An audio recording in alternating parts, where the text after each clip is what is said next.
ආයුබෝවන්. ඔයාලා සියලු දෙනාටම සුබම සුබ දවසක්. අද මම කතා කරන්න බලාපොරොත්තු වෙන්නේ ඉවසීමෙන් අපිට ලැබෙන ප්‍රයෝජනය සම්බන්ධව. ඒ වගේම අන් අයට කරදර කිරීමෙන් ලැබෙන විපාක ගැන හරි අපූර්වවට කියලා දෙන ජාතක කතාවක්. මේ ජාතක කතාව තමයි 550 ජාතක පොතේ මහිස ජාතකය.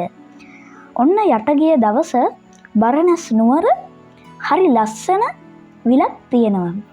ඉතින් මේ ලස්සන කැලෑවක තමයි මේ විල තියෙන්නේ.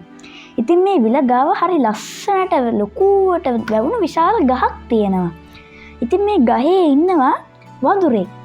මේ වඳුර සාමාන්‍ය වඳුරෙක් නන් නෙමෙයි. හරි සෙල්ලක්කාර දගකාර වඳුරෙක්. මේ වඳුරට නිකන් ඉන්න නම් බෑ.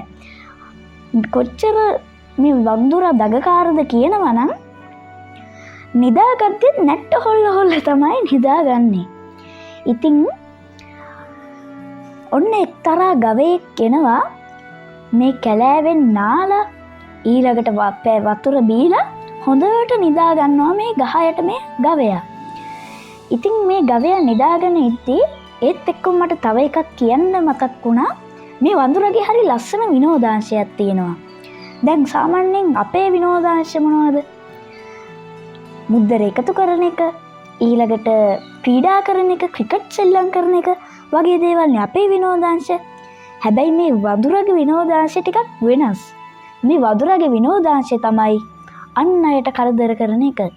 ඉතින් මේ අන් අයට කරදර කරලා ලබන සතුට තරම් දෙයක් මේ වඳුරට තවත් තිබ්බේ නැහැ. ඔන්න දැන් මේ හරක නිදන් ඉන්න අතරතුර වඳුරා කරනවා හරි අමානුෂීය වැඩ ටිකක්. හැබැයි මේව වඳුරට හරි විහිළු.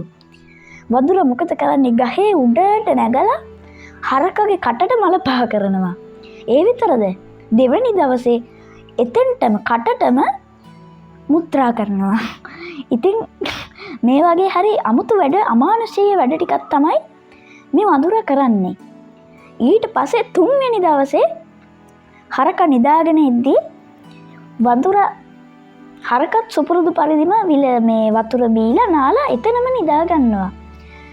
තුන්වෙනි දවසේ එක පාරටම ගහ උඩ ඉඳන් හරකගේ ඇඟට වැටෙනවා. වැටුණාට පස්සේ වැටිලා හරකගේ කන් දෙක උස්සලා කෝටුවක් කන ඇතුළට ඔබනවා.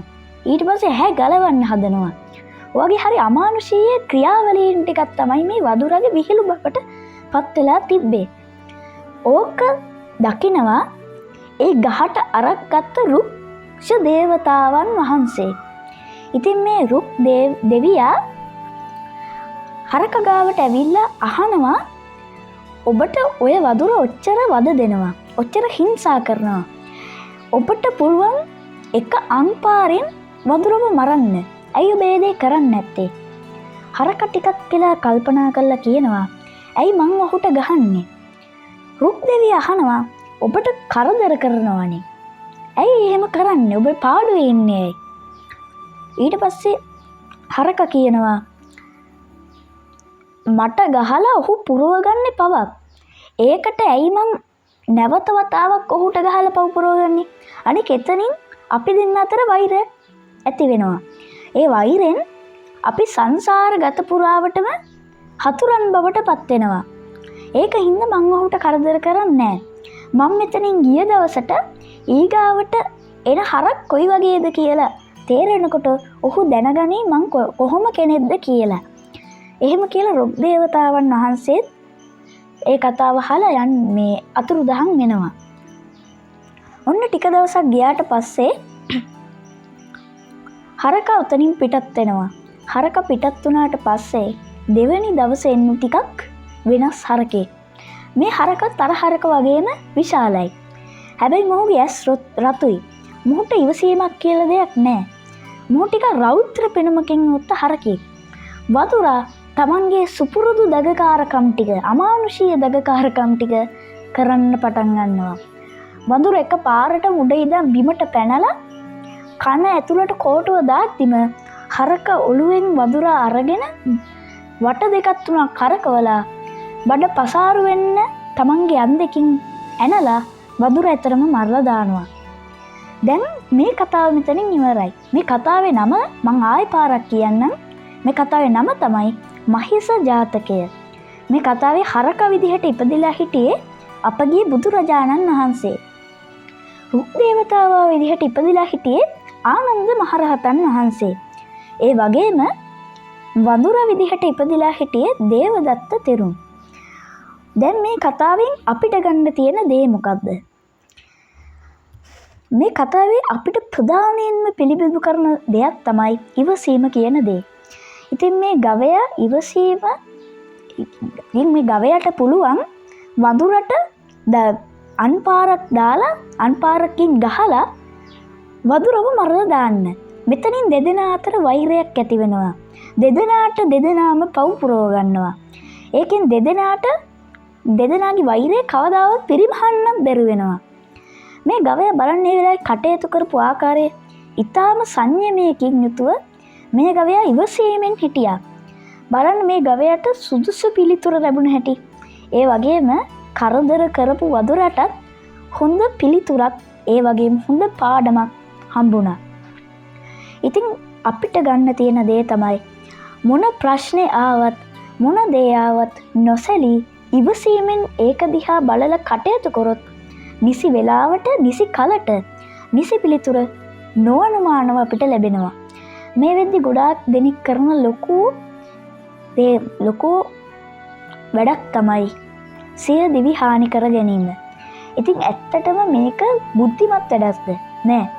මේක මිනිසා ගන්න මෝඩම තීරණයක්. ඇයි අපි සිය දිවි හානි කරගන්නේ? සාමාන්‍යයෙන් අපි සිය දිවි හානි කරගන්නේ අපිට දරා ගන්න බැරි ප්‍රශ්නයක් අපේ ඔළුවට ආවොත්. මේ වෙලාවේදී ගොඩාක් අයට පීඩනේ ශනික කෝපය ආවට පස්සේ මේ මිනිස්සු කරන්නේ සිය දිවි හානි කරගන්න එක. කෝච්චියකට පනිනවා, නැත්තම් ගෙල වැලදා ගන්නවා. ඇත්තටම ටිකක් නුවණක්කාරව ස්ථානෝචිත ප්‍රඥාවෙන් ඉවසීමෙන් යුතුව කටයුතු කරොත් ප්‍රශ්න 1000කට නෙමෙයි ප්‍රශ්න කෝටියක් ආවත් ඒවට නිසි පිළිතුර ඉවසීමෙන් කටයුතු කරොත් ලැබෙනවා. ඒ වගේම අපිට මේ ඉවසීමෙන් ලැබෙන ප්‍රයෝජන ගොඩක් තියෙනවා. අපි උදාහරණයක් විදිහට ගමු අපගේ බුදුරජාණන් වහන්සේ. බලන්න බුදුරජාණන් වහන්සේට කොච්චර දේවදත්ත ගල් පෙරළුවද? හැබැයි බුදුහාමුදුරුවෝ පෙරලා ඔහුට ගල් පෙරලන්න ගියේ නෑ. උන්වහන්සේ ඉවසීමෙන් යුතුවට කටයුතු කරා. ඒ වගේම ඉවසීමෙන් කටයුතු කරපු හින්දා සුදුසුම දඩුවම දේවදත්තට අපිට ආවා.